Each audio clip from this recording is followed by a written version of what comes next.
ओम शांति। आज बाबार 16/11/2020 मुरली। आज के मुरलीर विशेष महावाक्य बाबा बोलছেন बच्चे তোমরা হচ্ছে रूहानी यूनिवर्सिटीर गॉडली स्टूडेंट। तो তোমাদের सारा विश्वेर आत्मा के सारा यूनिवर्सेर आत्मा के बाबार এই মেসেজ পৌঁছে দিতে হবে। তো বাবা বলছেন তোমাদেরকে কি একটা ঢোল পিটতে হবে। তো বাবা উত্তরে বলছেন যে সবাইকে এই ঢোল পিটিয়ে জানিয়ে দাও যে খুব তাড়াতাড়ি দেবী রাজধানী সত্যযুগ আসছে আর এই কলিযুগের বিনাশ হবে। সামনে যে তিসরা বিশ্বযুদ্ধ এটা মহাভারত লড়াই, তো এই মহাভারত লড়াই হবেই, এটা আন্তর্জাতিক যুদ্ধে চলে গেছে। তো এই পরিস্থিতি আর ঠিক হবে না। তো বাবা বলছে এই মহাবিনাশের পরেই সত্যযুগের দ্বার খুলবে। তো এই বিনাশটাও কল্যাণকারী আছে। তো বাবা বলছে তোমরা যতই চেষ্টা করো এই বিনাশকে থামানো, কিন্তু বাবা বলছে কেউ থামাতে পারবে না, বিনাশ তো হবেই।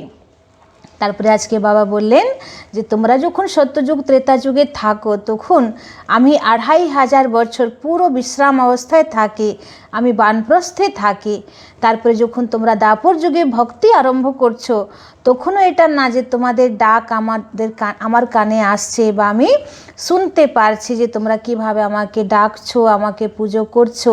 বলছে আমি তো জানি ড্রামাতে এটা আছে যে তোমরা 2500 বছর ভক্তি করবে। তারপরে যখন সঙ্গম যুগ আসবে তখনই আমি আসব। তো আমার যখন পাঠ আছে আসার, আমি ঠিক সেই সময় আমি ব্রহ্মা বাবার শরীরে প্রবেশ করি। আর আসার সময় আমার মধ্যে থ্রিলিং হয় যে এবার বাচ্চাদের কাছে যেতে হবে। তো আমিও ড্রামার বন্ধনে বাঁধা যে আমি দাপর যুগে বা কলিযুগের আরম্ভে আসতে পারি না। আমার যখন পাঠ আছে আমি তখনই আসব। তারপরে বাবা আজকে আরেকটা নতুন রহস্য বলেছেন যে পৃথিবীতে তোমরা এতগুলো আত্মাকে দেখছো, তো সরকার কত চেষ্টা করছে বার্থ কন্ট্রোল করা বা পপুলেশনকে কমানো, কিন্তু ওরা ড্রামার বিধান জানে না যে পরমধামে যতগুলো আত্মা তাকে নিচে আসতেই হবে, ড্রামার মঞ্চে তার অভিনয় করতেই হবে। তো এখন পরমধাম থেকে নতুন নতুন আত্মারাও আসছে, তো তারা তো পবিত্র অবস্থায় আসছে, এই জন্যে তারা কোনো দুঃখী ঘরে জন্ম নেবে না, তারা প্রথম জন্ম সুখ পাবে। তো এরকম নতুন আত্মারাও আসছে আর পুরনো আত্মারাও আছে যারা পুরো তমপ্রধান হয়ে গেছে। তো এইভাবে ড্রামার এতগুলো ভ্যারাইটি আত্মা প্লে করছে, এটা কিন্তু এই রহস্য দুনিয়াতে কেউ জানে না। তো এরকম বাবা ড্রামার অনেক গুহ্য রহস্য আজকে মুরলিতে খুলেছেন। চলুন এবার আমরা বাবার পুরো মুরলি বিস্তারিতভাবে শুনব। মিঠে बच्चे, तुम इस रूहानी यूनिवर्सिटी के स्टूडेंट हो। तुम्हारा काम है सारी यूनिवर्स को बाप का मैसेज देना। বলছেন তোমরা হচ্ছে রুহানি ইউনিভার্সিটির স্টুডেন্ট, তোমার কাজ হচ্ছে সারা বিশ্বের আত্মাকে বাবার মেসেজ দেওয়া। বাবা আজকে প্রশ্ন করছেন, तुम ढिंढोरा पीटते हो कि यह नई देवी राजधानी फिर से स्थापन हो रही है, अनेक धर्मों का अब विनाश होना है। तुम सबको समझाते हो कि सब बेफिक्र रहो, यह इंटरनेशनल रोला है, लड़ाई जरूर लगनी है, इसके बाद देवी राजधानी आएगी। বলছেন তোমরা সবাইকে ঢোল পিটিয়ে দাও যে এখন নতুন দেবী রাজধানী আবার স্থাপন হচ্ছে আর এখন অনেক ধর্মের বিনাশ আছে আর এখন যে বিশ্বযুদ্ধ লাগবে এটা তো ড্রামাতে ফিক্স আছে, এই ইন্টারন্যাশনাল ওয়ার হবেই আর এই লড়াইয়ের পরেই সত্যযুগের দ্বার খুলবে, এটা তোমরা সবাইকে বলে দাও। ओम शांति। यह है रूहानी यूनिवर्सिटी। सारे यूनिवर्स की जो भी आत्माएं हैं, यूनिवर्सिटी में आत्माएं ही पढ़ती हैं। बाबा बोलছেন যেটা সারা বিশ্বের যতগুলো আত্মা সব আত্মাই এই ইউনিভার্সিটিতে পড়তে পারে। यूनिवर्स अर्थात विश्व। अब कायदे अनुसार यूनिवर्सिटी अक्षर तुम बच्चों का है। यह है रूहानी यूनिवर्सिटी। जिस्मानी यूनिवर्सिटी होती ही नहीं, यह एक ही गॉड फादरली यूनिवर्सिटी है। बाबा बोलছেন যে जिस्मानी शारीरिक यूनिवर्सिटी হয় না, কারণ যে কোনো সমুদায়, যে কোনো ধর্ম সারা বিশ্বের আত্মার জন্য জ্ঞান দিতে পারে না। ওদের একটা সেপারেশন বা একটা ভেদ, লিমিটেশন থেকেই যায়। কিন্তু সারা বিশ্বের পিতা তো একমাত্র শিব বাবা। তো শিব বাবা যে জ্ঞান দেবেন, শিব বাবা যে পড়াবেন, সেটা ইউনিভার্সাল হবে, মানে সারা বিশ্বের আত্মার কল্যাণের জন্য হবে। তো বাবা বলছেন যে কোনো ইউনিভার্সিটিতে যে জ্ঞান শিক্ষা দেওয়া হচ্ছে সেটাকে রুহানি ইউনিভার্সিটি বলা হবে না, একমাত্র বাবার এইটাকে रूहानी यूनिवर्सिटी बोला হবে। तो यह है गॉड फादरली यूनिवर्सिटी, सभी आत्माओं को लेसन मिलता है। तुम्हारा यह पैगाम कोई न कोई प्रकार से सबको जरूर पहुंचना चाहिए, मैसेज देना है ना।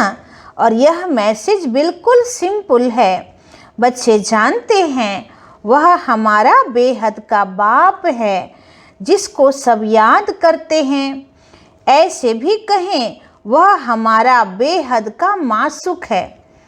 बाबा बोलছেন যে তোমরা সবাইকে মেসেজ দাও যে জন্ম জন্মান্তর তোমরা যে ভগবানকে স্মরণ করে আসছো, সেই ভগবান স্বয়ং পিতা, আমাদের ঈশ্বর পিতা, পরম পিতা, উনি এই ধরাধামে এসে গেছেন।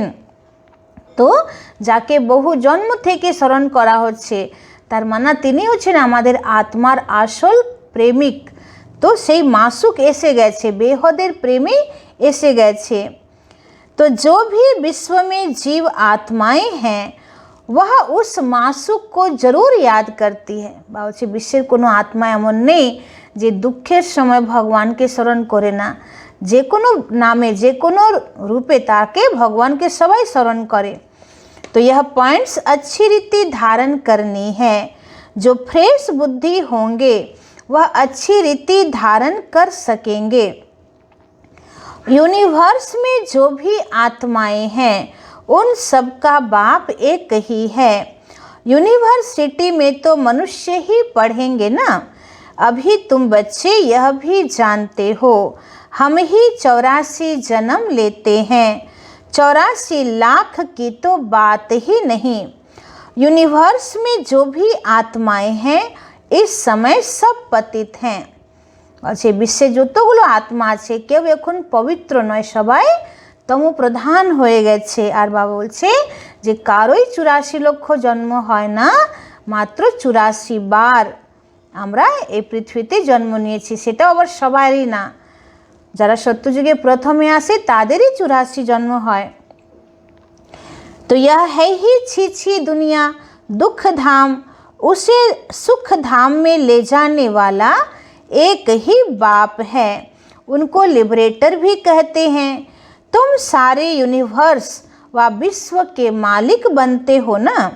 तो बाप सबके लिए कहते हैं यह मैसेज पहुंचाकर आओ। बाप को सब याद करते हैं, उनको गाइड, लिबरेटर, मर्सीफुल भी कहते हैं। বাবা বলছেন সমস্ত আত্মা আমাকে ইয়াদ করছে। তো তোমরা হচ্ছো দূত, ঈশ্বরীয় দূত, তোমরা হচ্ছো শান্তির দূত। তো তোমরা আমার বাচ্চা, তোমরা ঈশ্বরীয় মিশনে আছো। তো তোমাদের কর্তব্য হচ্ছে সমস্ত আত্মারূপী সীতাকে বাবার পরিচয় দিয়ে দেওয়া, যে বাবা ভগবান স্বয়ং এই ধরাধামে এসে গেছেন সারা বিশ্বের আত্মার উদ্ধার করতে, সকলকে গতি সদ্গতির রাস্তা দেখাতে এবং সকলকে মুক্তি, জীবন মুক্তির বর্ষা দিতে বাবা এসে গেছেন। এই মেসেজ তোমরা সকল আত্মাকে দিয়ে দাও।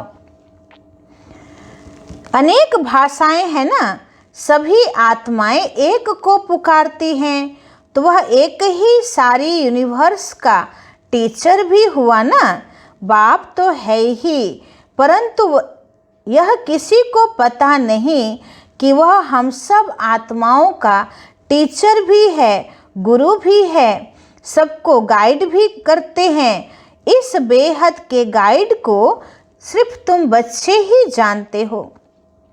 বাবা বলছেন যে পৃথিবীর মানুষ কেউ জানে না যে ভগবান আমাদের টিচার, ভগবানই আমাদের সদ্গুরু, ভগবানই আমাদের গাইড। উনি আমাদেরকে পরমধাম আর সত্যযুগের রাস্তা দেখাচ্ছেন। তো কিভাবে উনি গাইড করছেন আমাদেরকে সেটা দুনিয়াতে কেউ জানে না। तुम ब्राह्मणों के सिवाय और कोई नहीं जानते। आत्मा को भी तुमने जाना है कि आत्मा क्या चीज़ है। दुनिया में तो एक भी मनुष्य नहीं, खास भारत आम दुनिया, किसी को भी पता नहीं कि आत्मा क्या चीज़ है। बोलছে যে খাস ভারতবর্ষ এবং बाकी सारा दुनिया क्यों जाने ना जे आत्मा की जिनिस आछे। भल कहते हैं भ्रिकुटी के बीच चमकता है अजब सितारा, परंतु समझ कुछ नहीं है। अभी तुम जानते हो आत्मा तो अविनाशी है, वह कभी बड़ी या छोटी नहीं होती। जैसे तुम्हारी आत्मा है, बाप भी वही बिंदी है, बड़ा छोटा नहीं है। बाबा आत्मा रूपेर कथा बोलছেন যে যেমন তোমার আত্মার সাইজ অতি সূক্ষ্মাতি সূক্ষ্ম একটা প্রকাশময় বিন্দু, প্রকাশের কণা, তো ঠিক সেই রকম আমিও ভগবান আছি, কিন্তু আমার রূপ তোমাদের মতনই, আমি অতি সূক্ষ্মাতি সূক্ষ্ম এক জ্যোতির বিন্দু, কিন্তু আমাকে বলা হয় রূপে আমি বিন্দু, কিন্তু গুণে আমি সিন্ধুর সমান। তো রূপ মানে আত্মার যে সাইজে আমরা দুজনই সমান, কিন্তু তুমি হচ্ছে সমস্ত গুণের গাগর মানে গগরী কলসি, আর বাবা হচ্ছে সাগর। তো আমরা শান্ত স্বরূপ, প্রেম স্বরূপ, আনন্দ স্বরূপ, জ্ঞান স্বরূপ আত্মার বাবা হচ্ছেন সুখ শান্তি आनंद प्रेमेर सागर। तो वह भी आत्मा है, परम आत्मा है, सुप्रीम है। बरोबर सभी आत्माएं परम धाम में रहने वाली हैं, यहाँ आती है पाठ बजाने, फिर अपने परम धाम जाने की कोशिश करते हैं।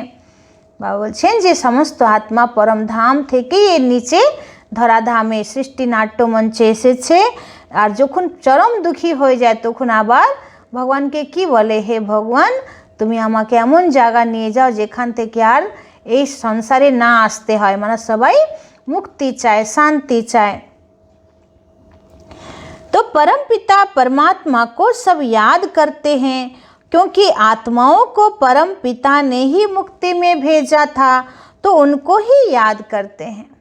বলছেন পরম ধামের রাস্তা, শান্তি ধাম, মুক্তি ধামের রাস্তা তো বাবাই দেখাচ্ছেন, এই জন্যে মানুষ ভগবানকেই ডাকে, হে উপরওয়ালা আমাদেরকে এই দুঃখের বন্ধন থেকে মুক্ত করো, জন্ম মৃত্যুর বন্ধন থেকে মুক্ত করো। तो आत्मा ही तमो प्रधान बनी है, याद क्यों करते हैं इतना भी पता नहीं। जैसे बच्चा कहेगा बाबा, बस उनको कुछ भी पता नहीं। तुम भी बाबा मम्मा कहते हो, जानते कुछ नहीं हो। বলছেন কি যেমন একটা বাচ্চা 2-3 বছরের ছোট্ট বাচ্চা, তো তার কোথাও কোনো কষ্ট হলো বা হচুট লাগলো বা সে পড়ে গেল, তো সে হট করে ভিতর থেকে মা বা বাবা ডাকবে, কারণ সে জানে যে আমার আসল গার্জিয়ান আমার মা বাবা। তো ঠিক সেই রকম যখন তোমরা দুঃখী হচ্ছ, তো তোমাদের ভিতর থেকেও আসছে হে ভগবান বা হে পিতা বা ও বাবা, তার মানে তোমরা সূক্ষ্মভাবে আত্মা এটা জানে যে আমাদের আসল গার্জিয়ান হচ্ছেন পরম পিতা পরমাত্মা ভগবান। তো এই জন্যে তোমাদের মুখ থেকে ভগবানের কথা বেরিয়ে যায়। तो जैसे बच्चा कहेगा बाबा, बस उनको कुछ भी पता ही नहीं। तुम भी बाबा मम्मा कहते हो, जानते कुछ नहीं हो। भारत में एक नेशनलिटी थी, उनको डीटी नेशनलिटी कहा जाता है, फिर बाद में और भी इनमें इंटर हुए हैं। बाबा বলছেন যে ভারতবর্ষে একটাই রাজত্ব ছিল যেটাকে দেবী রাজত্ব বলা হয়, तारपरे धीरे धीरे अन्नगुलो प्रवेश कर लो, तो अभी कितने ढेर हो गए हैं, इसलिए इतने झगड़े आदि होते हैं। যেমন বাড়িতে একজনের কথা মতন সবাই চললে বাড়িতে শান্তি আছে, কিন্তু যদি বাড়িতে 4-5টা যদি মাথা হয়ে যায় তখন অশান্তি লাগবে, সবাই বলবে আমার মতকেই যেন মানা হোক। তো এইভাবে বাবা বলছে সত্যযুগে যখন একটা আদি সনাতন দেবী দেবতা ধর্মের রাজত্ব ছিল তখন সারা বিশ্বের সুখ শান্তি ছিল, কিন্তু আবার যখন দাপর যুগে বিভিন্ন ধর্ম আসলো তখন অশান্তি লেগে গেল। तो जहाँ जहाँ जास्ती घुस गए हैं उनको वहाँ से निकालने की कोशिश करते रहते हैं। बहुत झगड़े हो गए हैं, अंधियारा भी बहुत हो गया है। अच्छे विभिन्न धर्म, विभिन्न संप्रदाय, विभिन्न समुदाय, বিভিন্ন ভাষার লোক, এত চারিদিকে মানে বিভিন্নতা এসে গেছে যে মানুষের মধ্যে মতভেদ এবং ঝগড়া শুরু হয়ে গেছে। আর সেরকম মানুষের মনে অজ্ঞানতার অন্ধকারও ছড়িয়ে গেছে। कुछ तो लिमिट भी होनी चाहिए ना, एक्टर्स की लिमिट होती है ना, तो यह भी बना बनाया खेल है। इसमें जितने भी एक्टर्स हैं उसमें कम जास्ती हो न सके। বলছে যেমন একটা সিনেমা হচ্ছে বা কোনো ড্রামা বা কোনো থিয়েটার, তো তার মধ্যে যে প্রডিউসার, যে নির্মাতা, তো সে কী করে সমস্ত অ্যাক্টরদের একটা সংখ্যা বানিয়ে নেয় যে এতগুলো আমার অ্যাক্টরের প্রয়োজন আছে, তো সে 30টা অ্যাক্টরের প্রয়োজন আছে বা 40 বা 50, তো তাদের আগে নাম লিখে নেয়। আবার সে নাম কোন কোন অ্যাক্টর কী কী রোল প্লে করছে সব কিছু লিখে নেয়, তো তাদের একটা লিমিট আছে। সেরকম বাবা বলছে যে এই বেহদের নাট্যমঞ্চে 5000 বছরের এই ড্রামার ডিউরেশন, এই নাটকের পিরিয়ড, তো এখানে কত আত্মরূপী অ্যাক্টর এসে সৃষ্টি নাটক মঞ্চে নাটক করবে তারও লিমিট আছে। তো বাবা বলছে যে নাটকের পুরো টাইমই হচ্ছে 5000 বছর, এবং এই নাটকের 4টে প্রহর আছে, সত্য, ত্রেতা, দাপর, কলি। কলির শেষে ড্রামার শেষ। তো এই সময় যতগুলো অ্যাক্টর আছে পরমধামে, গ্রিন রুমে, সব অ্যাক্টর এখন নিচে নেমে গেছে আর তারা সবাই নিজের নিজের পার্ট প্লে করছে, অন্তিম পার্ট প্লে করছে, শেষ পার্ট। আর এই সময় ড্রামার যে ক্রিয়েটর, যে প্রডিউসার, সেও এসে গেছে। তো ডাইরেক্টর বাবা নিজেই এসে গেছেন। এইভাবে এখন পুরো ড্রামার তার অন্তিম সিনে চলছে আর ড্রামার সমস্ত রহস্য এখন খুলছে।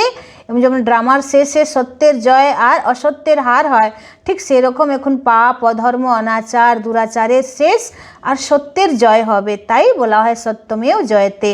আর এই সত্যকে জয় করানোর জন্যে সত্যম শিবম সুন্দরম শিব বাবা এসে গেছেন। तो इसमें जितने भी एक्टर्स हैं उसमें कम जास्ती हो न सकें। तो जब सब एक्टर्स स्टेज पर आ जाते हैं फिर उनको वापस भी जाना है, तो जो भी एक्टर्स रहे हुए होंगे आते रहेंगे। সে কলিযুগ শেষ পর্যন্ত যদি কোনো আত্মা উপরে পরমধামে বসে আছে যার এখনও পাঠ শুরু হয়নি, তো তারাও কিন্তু কিছু দিনের জন্যেও তারা আসবে, 1-2 জন্মের জন্যেও তারা আসবে। পরমধাম যখন পুরো খালি হবে তারপরে এখান থেকে আত্মা যেতে শুরু হবে। तो भल कितना भी कंट्रोल आदि करने के लिए माथा मारते रहते हैं परंतु कर नहीं सकते।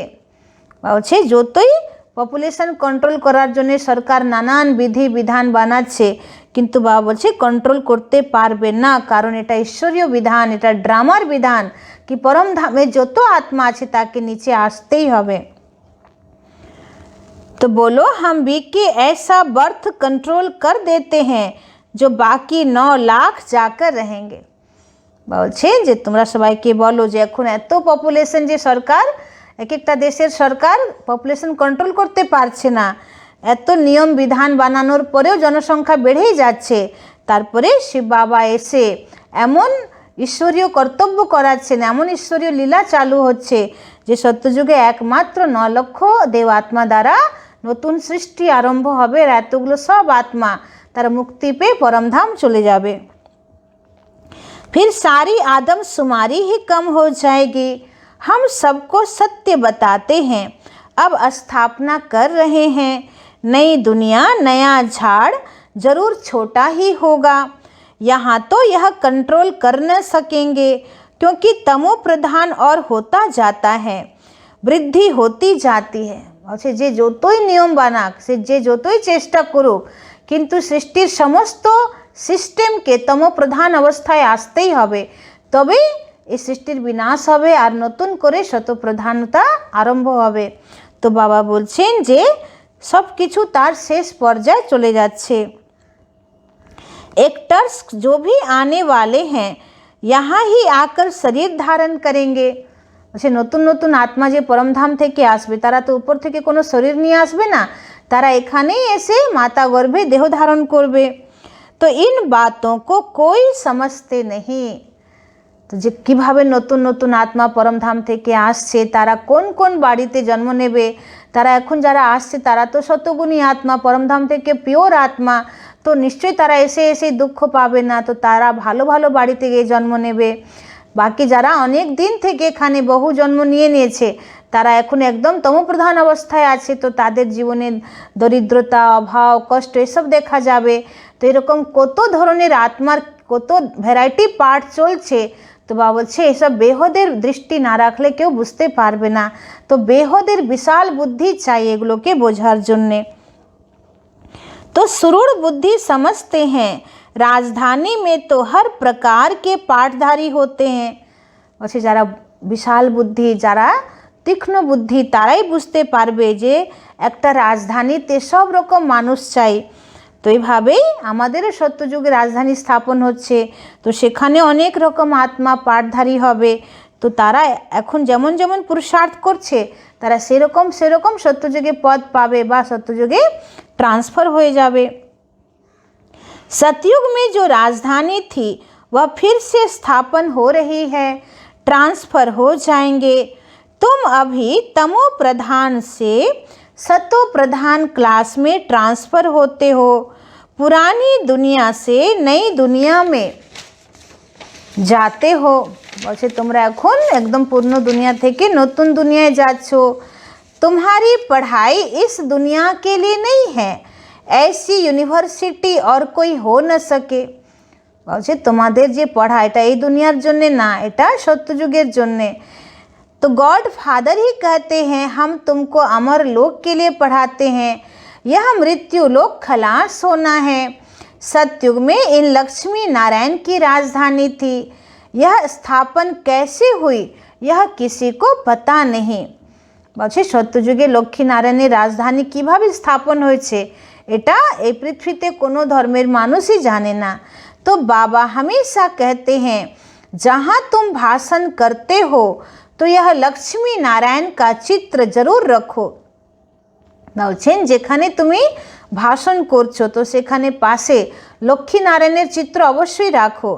इनमें डेट भी जरूर लिखी हुई हो, সেখানে যেন ডেটও লেখা থাকে যে সত্যযুগের 111 থেকে লক্ষ্মী নারায়ণের রাজত্ব সারা বিশ্বে আরম্ভ হতে চলেছে আর এদের রাজত্ব 2500 বছর চলবে। বা বলছি সেটা ডেটও লিখে রাখো।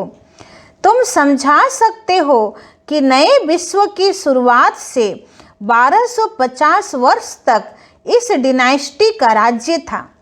বাবা আরও স্পষ্ট ভাষায় বলছেন যে তোমরা লিখে দাও যে একদম সৃষ্টির আরম্ভ মানে 111 থেকে মানে তারিখ এক, মাস এক আর বছর এক, এভাবে নতুন সেঞ্চুরি থেকে পুরো 1250 বছর পর্যন্ত লক্ষ্মীনারায়ণ সূর্যবংশের রাজবংশ এই ভারতবর্ষে চলেছিল 8টা গদ্দি রূপে, 8টা সিংহাসন রূপে। तो जैसे कहते हैं ना क्रिश्चियन डिनाइस्टी का राज्य था, एक दो के पिछाड़ी चले आते हैं। तो जब ये देवता डिनाइस्टी थी तो दूसरा कोई था नहीं।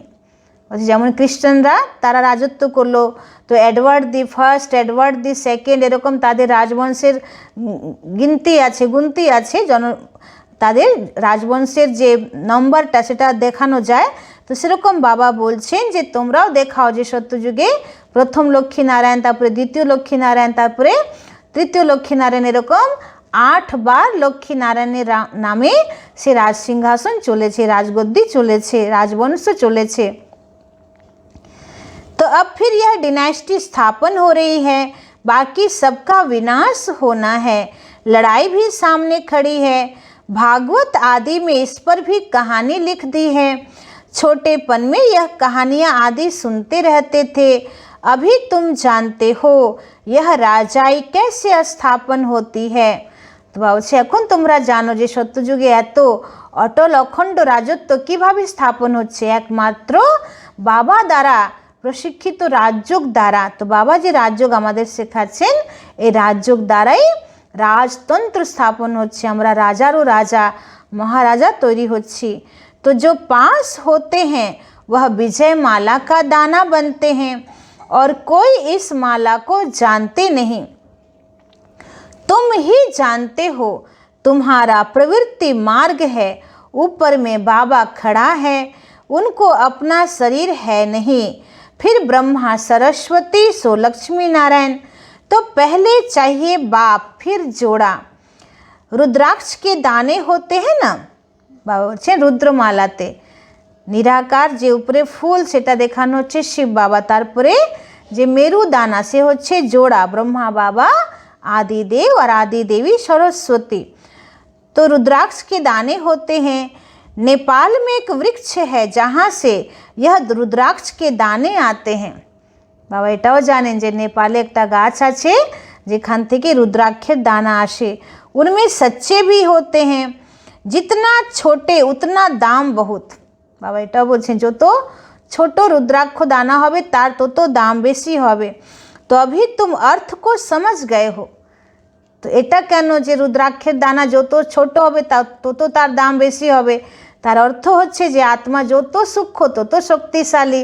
তো আত্মা তো সূক্ষ্ম আছেই, পরমাত্মা যে রুদ্র সে তো অতি সূক্ষ্ম আছে। তো বাবা বলছে এই জন্যে বাবা এত শক্তিশালী, এত বাবার মহত্ব। বাবা তো হচ্ছে সারা কল্পবৃক্ষের বীজ। तो यह विष्णु की विजय माला अथवा रुंड माला बनती है। वो लोग तो सिर्फ माला फेरते फेरते राम राम कहते रहेंगे, अर्थ कुछ भी नहीं। माला का जाप करते हैं। यहाँ तो बाप कहते हैं मुझे याद करो। বলছেন যারা ভক্তরা মালা ফেরছে তো তারা এক একটা দানা যখন হাতে জপ করে তো রাম রাম রাম বলে। তো বাবা বলছে ওই রকম মালা ফেরলে বা মুখে রাম রাম জপ করলে তো কোনো কিছু হবে না। কেন মন যতক্ষণ রামের মধ্যে না টিকছে বা যে কে রাম তাকে যদি না জানি তাহলে মুখে যতই আমরা রাম রাম বলি বা হাতে যতই মালা জাপ হোক, কিন্তু মন যদি সে পরমাত্মা রূপী রামের মধ্যে একাগ্র না হচ্ছে বা লভলীন না হচ্ছে তো তখন আত্মার পাপ ভস্ম হবে না। तो यहाँ तो बाप कहते हैं मुझे याद करो।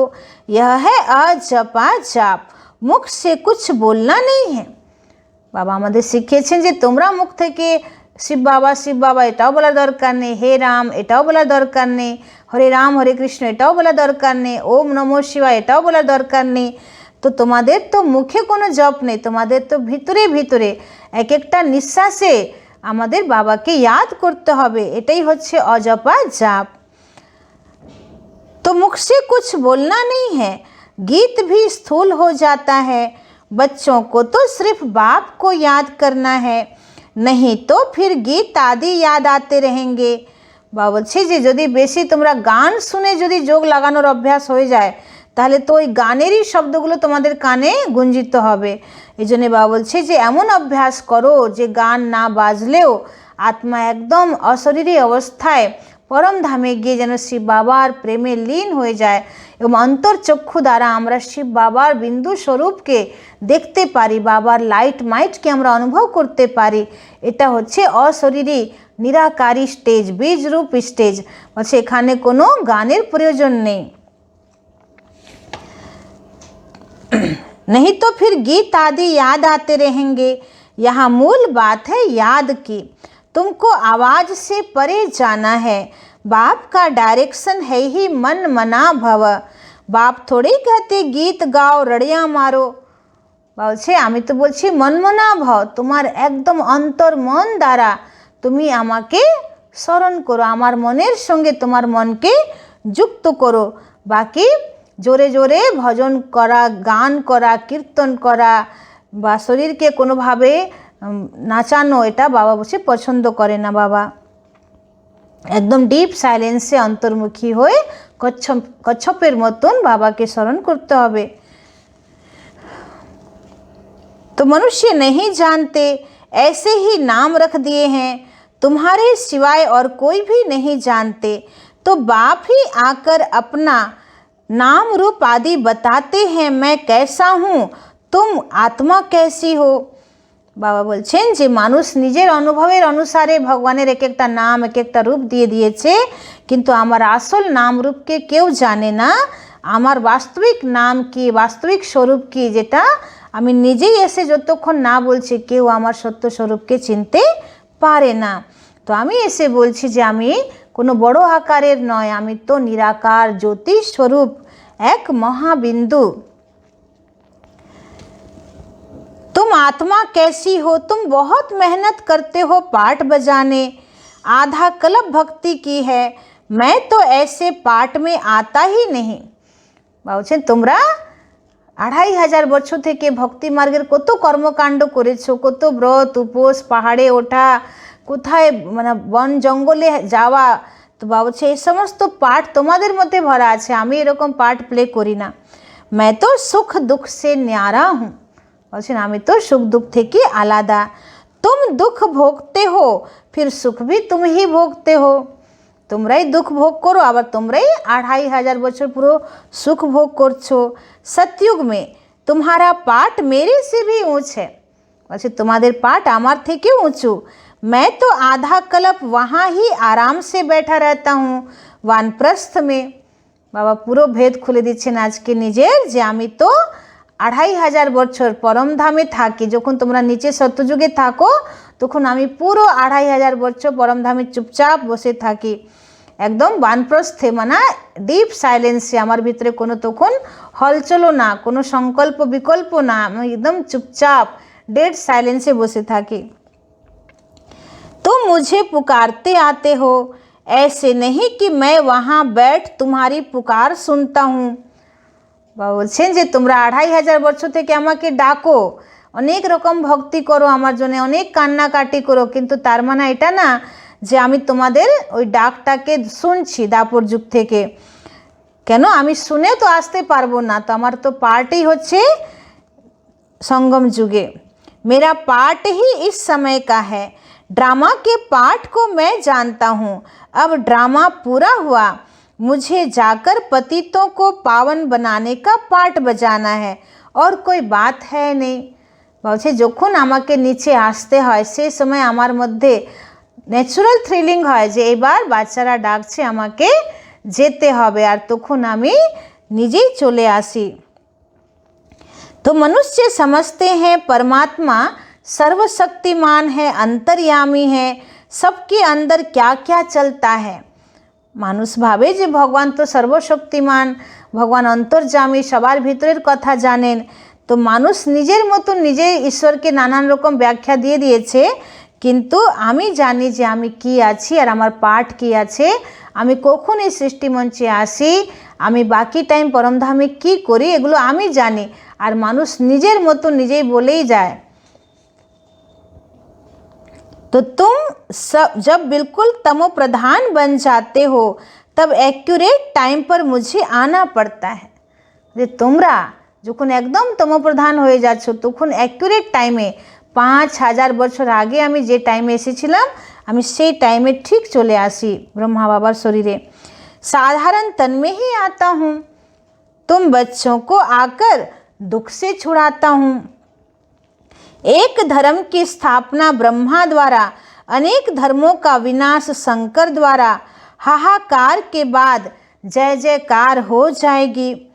और शेषे আমি কি করি, আমাকে গড বলা হয়, তো জি মানা জেনারেটর, ও মানা অপারেটর, ডি মানা ডিস্ট্রাক্টর। তো আমি ব্রহ্মা দ্বারা ধর্ম স্থাপনা করছি এবং শঙ্কর দ্বারা অনেক অধর্মের বিনাশ করাচ্ছি, আর বিষ্ণু দ্বারা সত্যযুগের আদি সনাতন দেবী দেবতা ধর্মের পালনা করাচ্ছি। তো এখন এরকম হাহাকারের পরেই আবার জয় জয়কার হবে।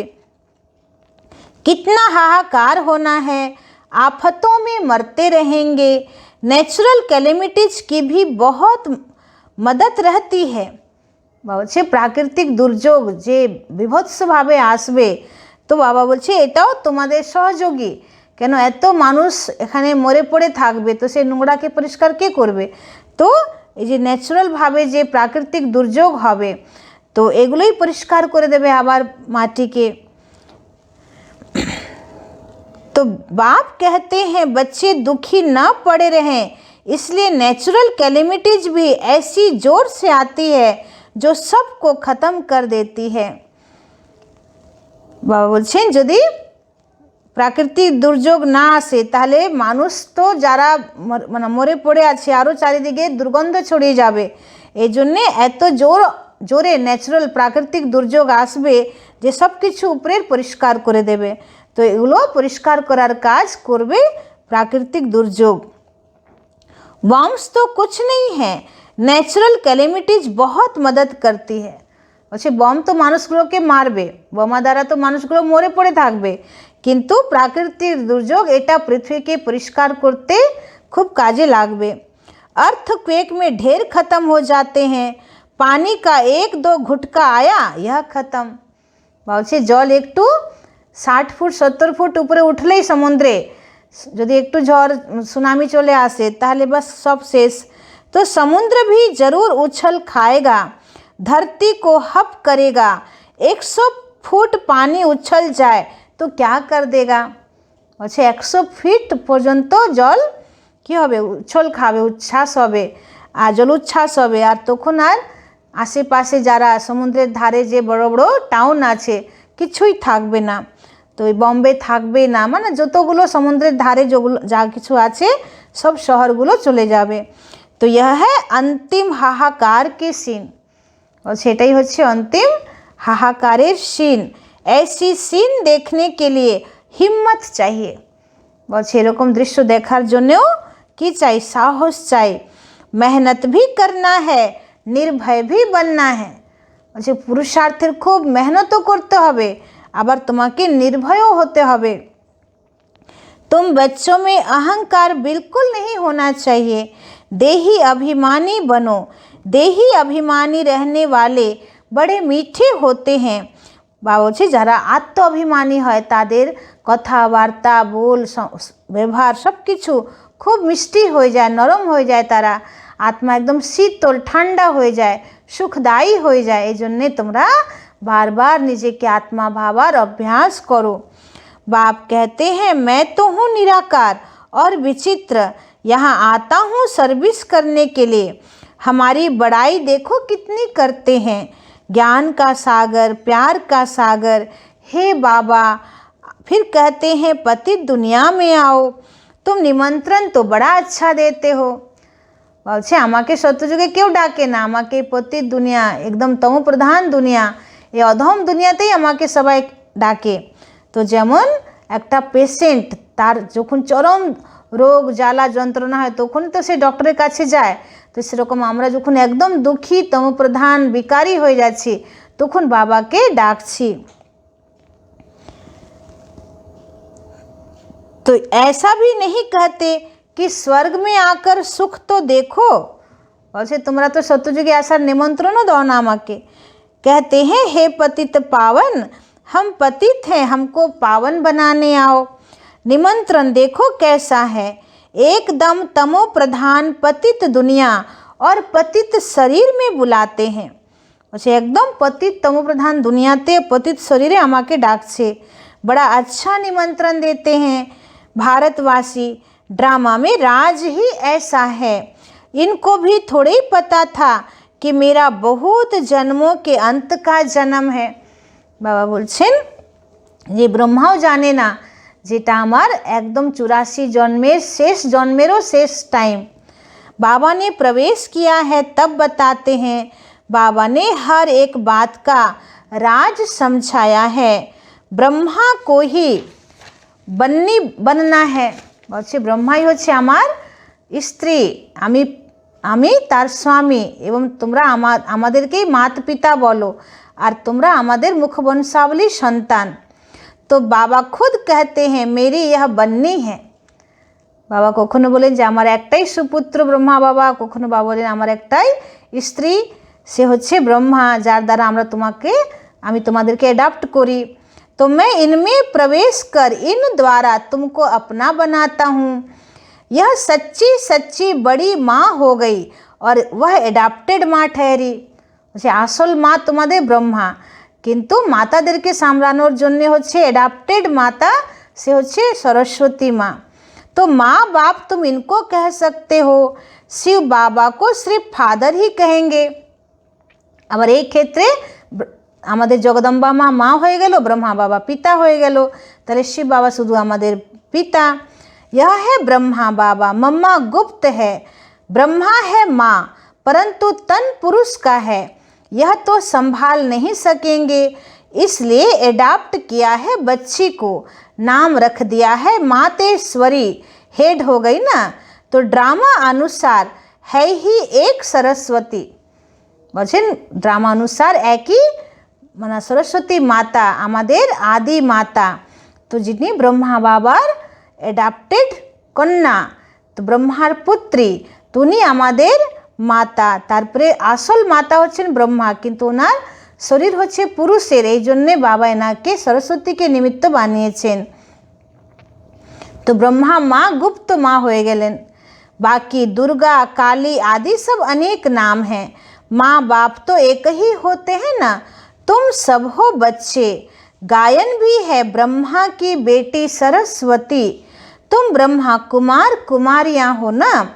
तुम्हारे ऊपर नाम बहुत हैं, तो यह सब बातें तुम्हारे में भी नंबरवार समझेंगे।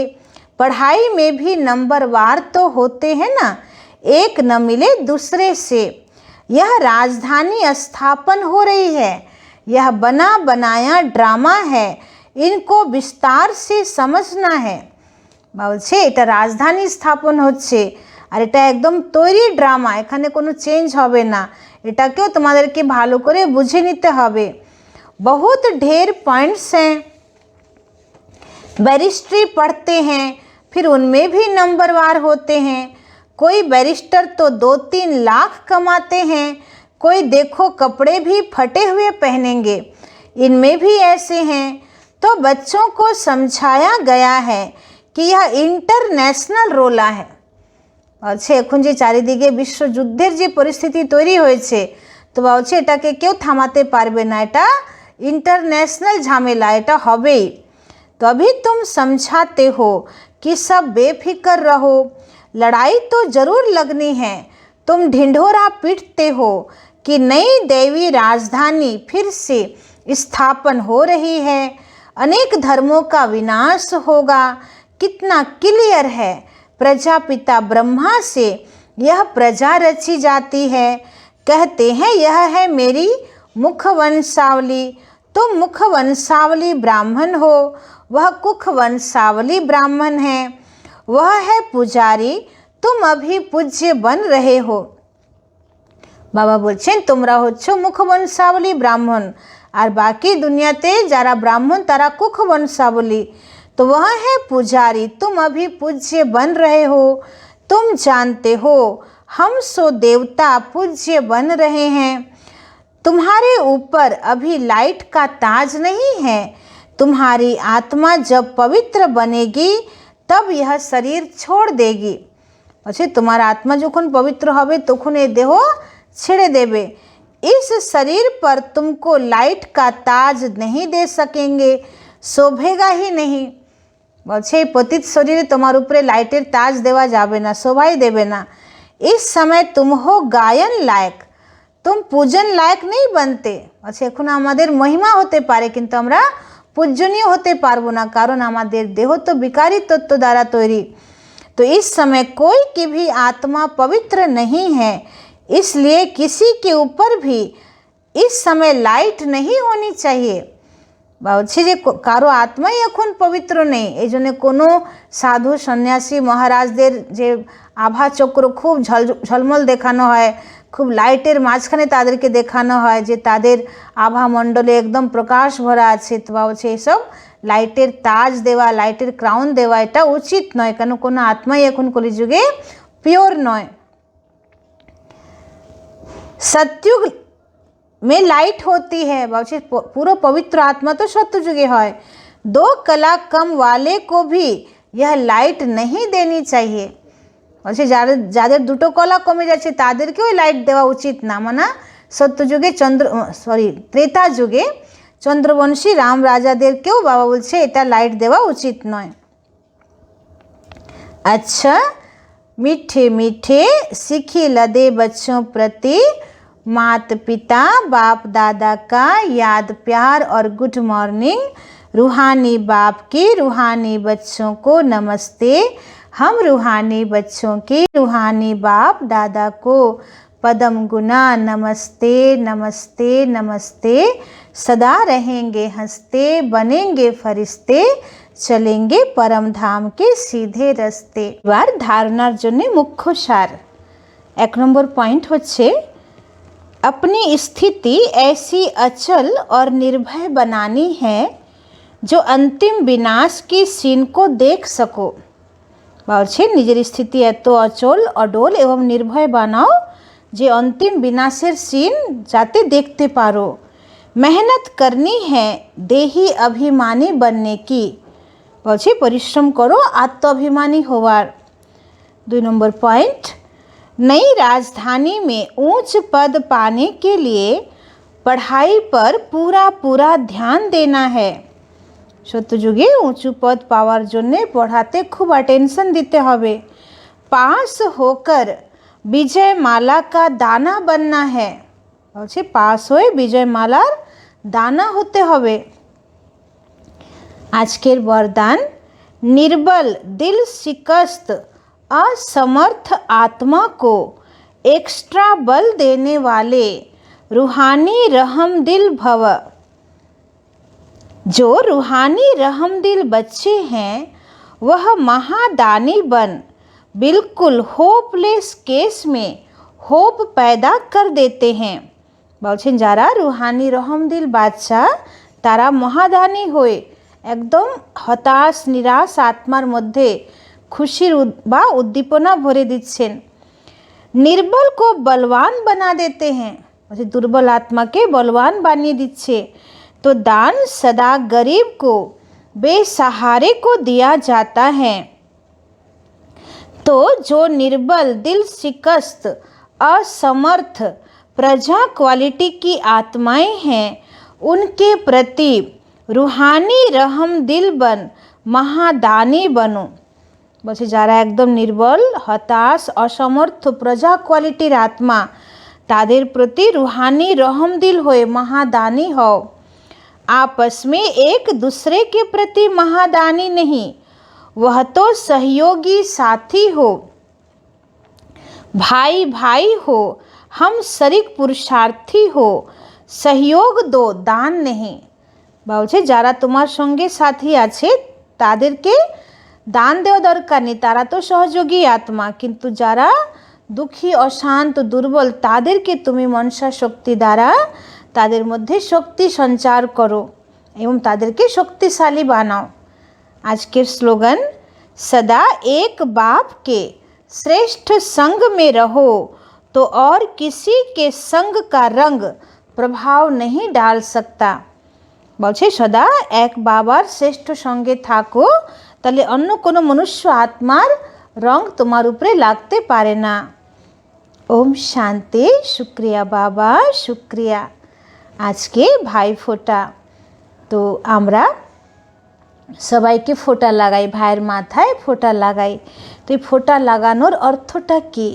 বাস্তবে বাবা আমাদেরকে এটাই শিখিয়েছেন যে আমরা সবাই আত্মারূপে ভাই ভাই, এক পিতার সন্তান আমরা ভাই ভাই। তো দেহের জন্ম বা মৃত্যু আছে, আত্মার তো জন্ম নেই, আত্মার মৃত্যু নেই। তো যখন আমরা সবাইকে আত্মা রূপে দেখব তখন আত্মা হচ্ছে অমর, অজর অমর। তো বাবা বলছেন যে যখন তুমি আত্মিক দৃষ্টিবৃত্তি দ্বারা দেখবে, আত্মিক জ্ঞান সবাইকে দেবে, আত্মিক জাগৃতি সবার মধ্যে নিয়ে আসবে, তখন সত্যযুগ আর ত্রেতাতে 2500 বছর আমাদেরকে কাল কখনো টাচ করতে পারবে না, মানে মৃত্যু টাচ করবে না। আমাদের ইচ্ছা মৃত্যু হবে, 2500 বছর আমরা অমর লোকের মালিক হব। তো এই জন্যে বাবা বলছেন বচ্চে সব সময় তুমি আত্মিক স্মৃতি, আত্মিক দৃষ্টি, আত্মিক বৃত্তি, আত্মিক হাবভাবে থাকো, তো তোমার ভিতরে মৃত্যুর ভয় কেটে যাবে। এটাই হচ্ছে ভাইফোঁটার আসল আধ্যাত্মিক রহস্য। তো আজ আমরা সারা দিন এই স্মৃতিতেই আমরা ভাইকে ফোঁটা লাগাবো। ওম শান্তি।